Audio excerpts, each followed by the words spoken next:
Hey guys, it's Bree. I know I'm in my car and that's a little bit different. I'm not driving, so that's a good thing. But this is really the only time I had to film this, and I wanted to get something out for you guys.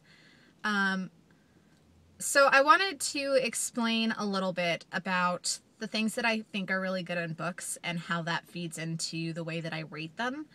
I think this is just a really important thing for you guys to be able to make the most use possible out of my reviews. So there are a couple of things that I really love in books. The first, I think, is a little bit obvious if you've seen some of my reviews or if you've heard me talk about books. I really love character development, and I really love when character development is well thought out. I love character development that's like a show, not tell, but that still feels natural. So I want my characters, even my side characters, to have clear motivations for their actions to kind of follow logically from what they've done and what we know of them. That to me is just really kind of key. I also really love world building. I really like to see that an author's put thought into what they do if their world is not already ours. You know, for things to fit together and be explained to me. And I know that that's like a boring part for a lot of people, but for me it's like that's part of fantasy and sci-fi that I can really sink my teeth into. So I always really look for that. And then I think the third thing that I look for, but less often, is for a plot to really be kind of, I don't want to say fast-paced, because that's not always what I look for.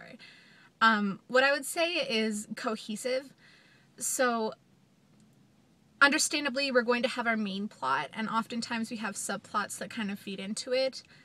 And for me, it's really hard to get into a story where there are so many subplots that the story feels scattered or distracted. So I really look for an author who can pull those subplots together and make a story feel like it's, well, cohesive. As far as the star ratings go, I'm not a really big fan of it. I don't think it's terribly nuanced, but I do know that it's useful. So for me, I'm gonna start with 1 star and go to 5.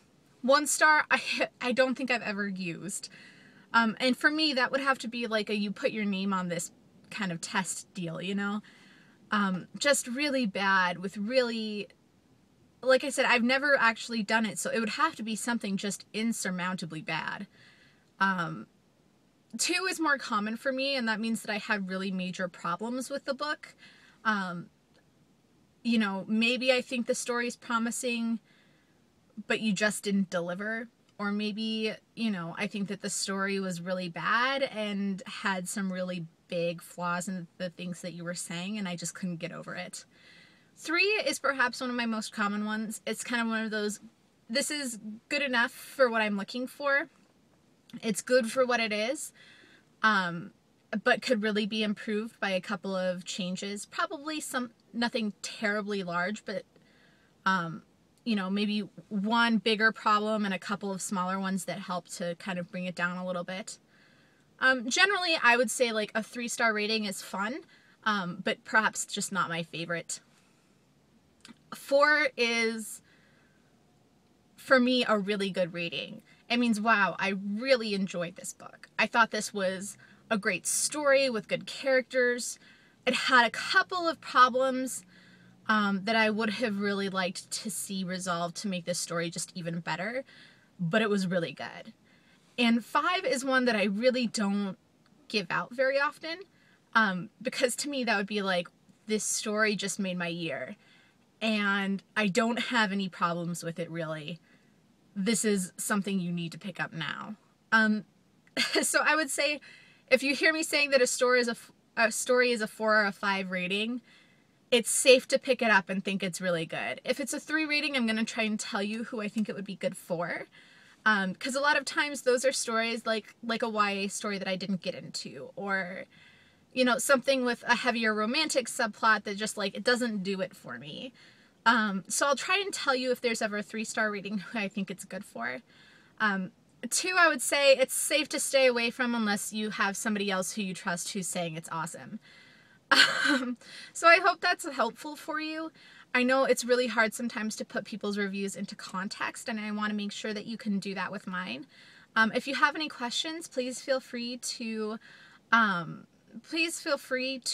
leave a comment below and ask them. I'm happy to answer. I hope you're having a fantastic reading week. I'll see you tomorrow with the Friday Reads. Bye.